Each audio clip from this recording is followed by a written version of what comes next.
नमस्कार दोस्तों, मेरा नाम सुशांत है और आपका स्वागत है हमारे चैनल फास्ट इंडिया न्यूज़ में। जैसा कि आप सबको पता है कि मध्य प्रदेश के चुनाव बहुत जल्द आने जा रहे हैं, जिसके चलते सभी उम्मीदवार, प्रत्याशी व प्रबल दावेदार अपनी तैयारियों में जोरों शोरों से जुटे हैं।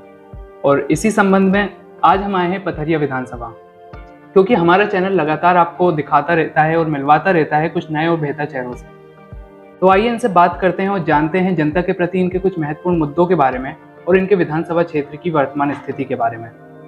नमस्कार मैम, आपका बहुत बहुत स्वागत है हमारे चैनल फास्ट इंडिया न्यूज़ में। जी नमस्कार, आप लोगों का भी बहुत बहुत स्वागत है कि आप पथरिया पधारें। मैम, आप वैसे तो पथरिया विधानसभा क्षेत्र में काफ़ी लोकप्रिय हैं, आपको किसी प्रकार के परिचय की जरूरत नहीं है, लेकिन मैं फिर भी चाहूँगा कि आप एक बार परिचय अपना स्वयं दीजिए। मैं डॉक्टर मनीषा दुबे, मेरे हस्बैंड उमाशंकर बबलू दुबे यहाँ पर जनपद अध्यक्ष रह चुके हैं। मैं स्वयं संगठन में लगभग 20 से 22 वर्ष से काम कर रही हूँ।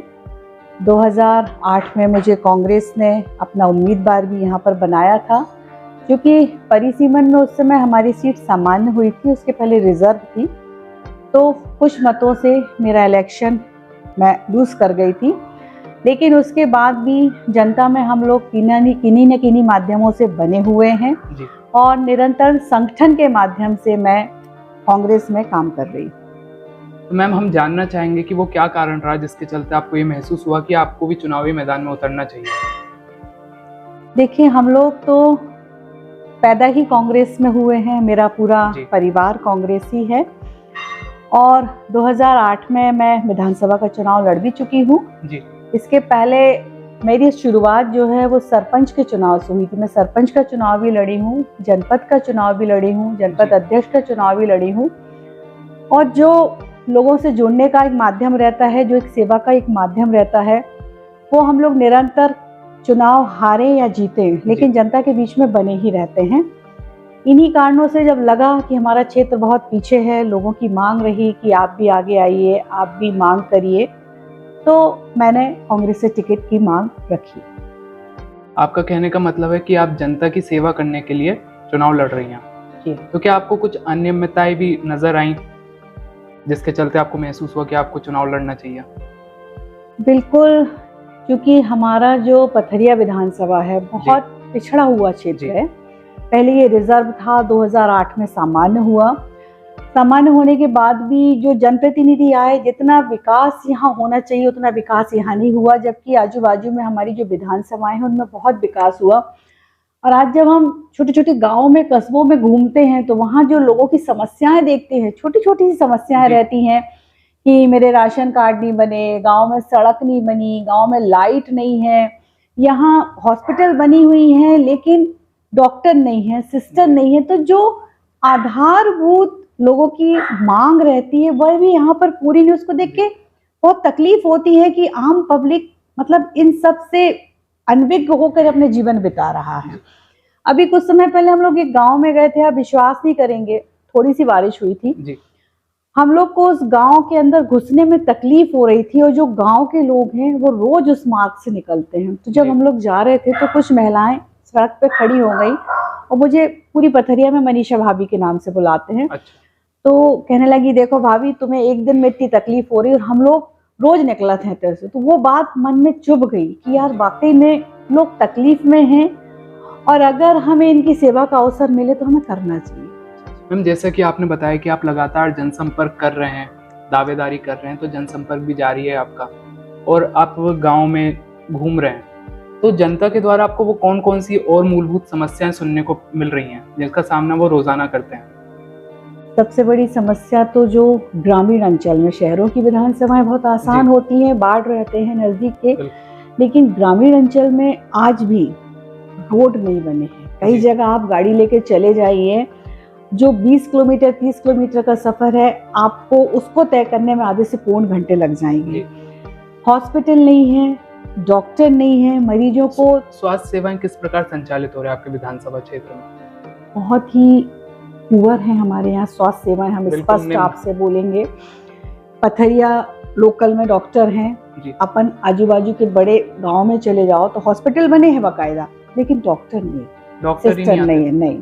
सारे मरीज रेफर किए जाते हैं। यहाँ आपको हल्का सा कुछ हुआ, उन्हें डॉक्टर ने चेकअप किया, रेफर दमोह रेफर। अब वो कि उसकी आर्थिक स्थिति है, वो जा पा रहा है दमोह तक कि नहीं जा पा रहा है, इससे मतलब नहीं है, लेकिन यहाँ सुविधाएं ही नहीं है। जबकि पथरिया विधानसभा बड़ी विधानसभा और ये सारी आधारभूत सुविधाएं यहाँ होना चाहिए।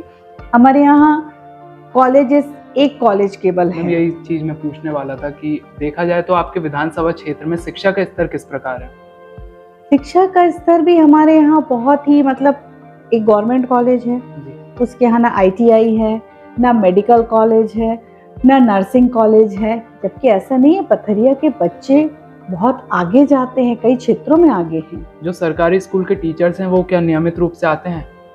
वो तो आप भी जानते हैं कि सरकारी टीचर जो रहते हैं उनको तो पता रहता है कि मुझे तो सैलरी मिलनी है साहब, 2 घंटे 3 घंटे को अगर हम जाएंगे। और वो प्रायः दमोह से अप डाउन भी करते हैं। वो उनका होम टाउन दमोह है, पथरिया में ज्वाइन है, तो वो आते जाते बने रहते हैं। लेकिन शिक्षा में मतलब हम इतना अच्छा तो नहीं कह सकते कि बहुत अच्छा हमारा। और मैम कई बार तो ये भी सुनने को मिलता है, जो स्कूल में एक योजना चलती है मिड डे मील योजना, तो उसका भी जो लाभ होता है वो बच्चों को पूरी तरीके से नहीं मिल पाता है, उसमें भी घोटाले हो जाते हैं।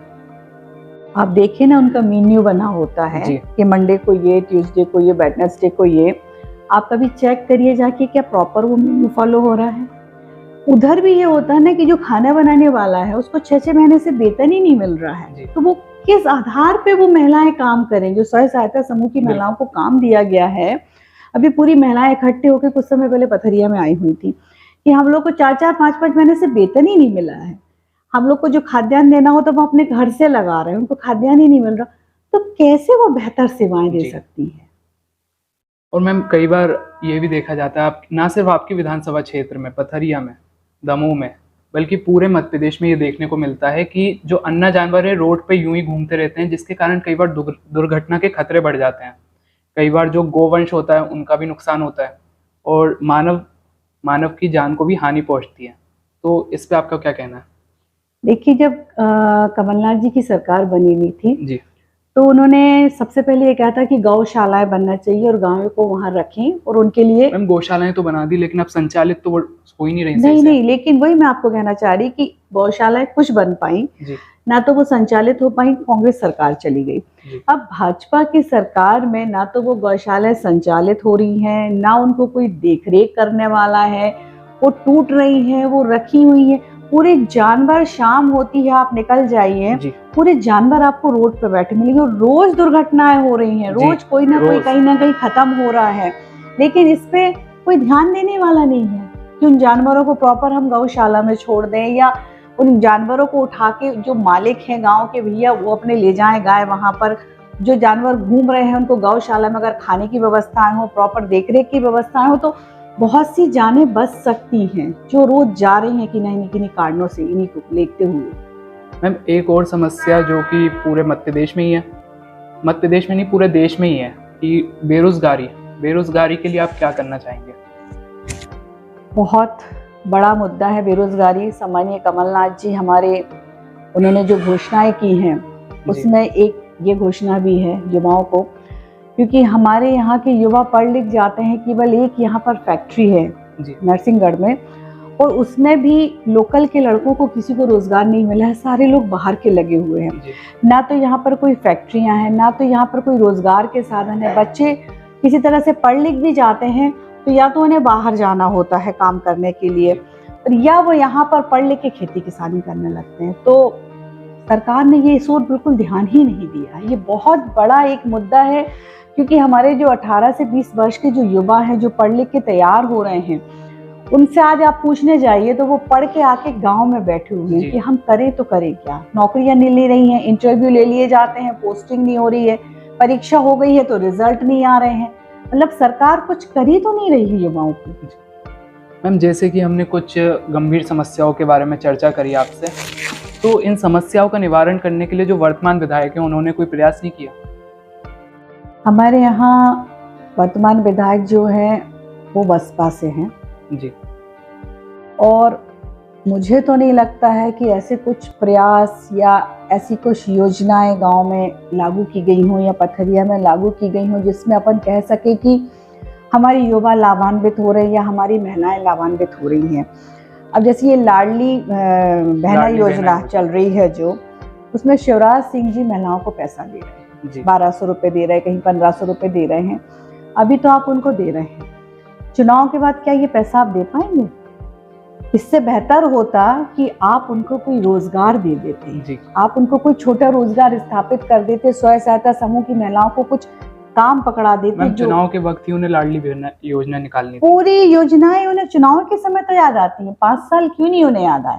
उन्हें लाडली बहना याद आ रही, वो जीजा याद नहीं आ रहा जो घर में बैठे हैं और गाली बक रहे हैं कि हमारी पत्नियां सुबह से बैंक में लाइन में लगी हुई हैं, उनको घर पे खाने नहीं मिल रहा है, केवल फोटोकॉपी करा करा के बस ये फोटोकॉपी करा दो, वो फोटो करा, तो वो जीजा क्यों नहीं याद आ रहे हैं मुख्यमंत्री जी को? बहनें ही आप क्यों आ रही हैं चुनाव के समय? बिल्कुल मैम, देखा जाए तो आप समाज सेवा के क्षेत्र में कितने वर्षों से हैं और किन किन क्षेत्रों में आपने समाज सेवा की है?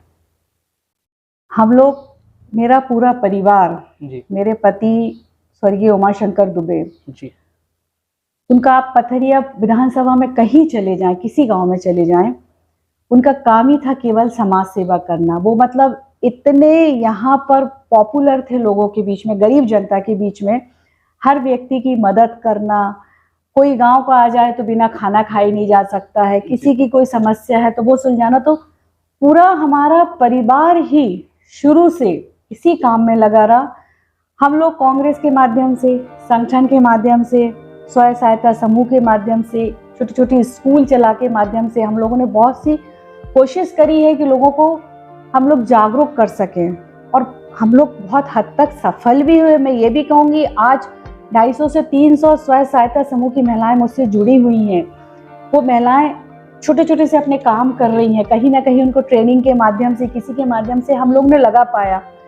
मैं आपको बताना चाहूँगी कि मैं NGO भी चलाती हूँ, मैंने नशा मुक्ति केंद्र भी चलाया और अभी भी चला रही हूँ। और मुझे दमोह में एक NGO का काम मिला था कि जो रोड किनारे जो कचरा बीनती हैं, ऐसी कोई लड़कियां जो अनाथ हैं, जिनका कोई नहीं है, उनको ट्रेनिंग देके नर्सिंग बनाना था जी। उनको नर्सिंग की ट्रेनिंग देनी थी और मैंने 20 लड़कियों को ट्रेनिंग दी थी, और 20 में से आज 12 लड़कियां नौकरी कर रही हैं। तो बड़ी खुशी होती है कि चलो कहीं ना कहीं हम कुछ कर पाए हैं उनके लिए। मैम, अगर आपके विधानसभा क्षेत्र पथरिया की जनता आपको आशीर्वाद देती है और आप विधायक पद पर आती हैं, तो सबसे पहले आप किस कार्य को प्राथमिकता देंगे विकास के लिए? देखिए, हमारा तो जन्मस्थली कहें, कार्यस्थली कहें, सब पथरिया ही है, और पथरिया के लोगों का मुझे हमेशा प्यार स्नेह मिला है। और मुझे ये जो छोटी छोटी चीज़ें मैं आपसे कह रही हूँ कि युवाओं को रोजगार के साधन उपलब्ध कराना जी, हर गांव में जो सड़कों की परेशानी है उनको हल करना जी, स्वास्थ्य की समस्याएं जो हैं उनको हल करना, मैं इन चीज़ों को प्राथमिकता से करना चाहूँगी जो आम जनमानस तक पहुँचे, जो आम जनमानस की मांग रहती है। और होना भी चाहिए कि हम एक इंसान हैं और इंसान के काम हमें आना चाहिए। मैम, तो आप विधायक पद पर आने के बाद इन मुद्दों पर ध्यान देंगे? बिल्कुल, मेरी प्राथमिकता होगी जी। मेरी प्राथमिकता ये भी होगी कि यहाँ स्कूल की जो शिक्षा की व्यवस्था, जिसमें हमने पहले आपसे बात की जी, वो हो सके। कोई कॉलेज यहाँ पर ITI कॉलेज, मेडिकल कॉलेज, ऐसी कुछ चीज़ें हो सकें। कुछ यहाँ लोगों के लिए नई कुछ फैक्ट्री खुल सकी है, जो हमारी फैक्ट्री चल रही है उसमें हमारे लोकल के लड़कों को रोजगार मिले। मैं इन चीज़ों को प्राथमिकता से करना चाहूँगी। सड़कों को जो मैंने खुद घूमा है, हर गांव हर कस्बे में मैं घूमी हूँ, ऐसा कोई गांव, ऐसा कोई कस्बा नहीं जहाँ मैं पहुँची नहीं हूँ। मैंने देखा है कि लोग कितनी तकलीफ में रहते हैं, तो उन चीज़ों को मैं दूर करना चाहूँगी। अगर मुझे सेवा करने का मौका मिला तो मेरी प्राथमिकता इन्हीं से शुरू होगी। मैम, आप हमारे चैनल के माध्यम से अपने विधानसभा क्षेत्र की जनता को क्या संदेश देना चाहते हैं? पूरी पथरिया विधानसभा के मतदाताओं को मैं प्रणाम करती हूँ।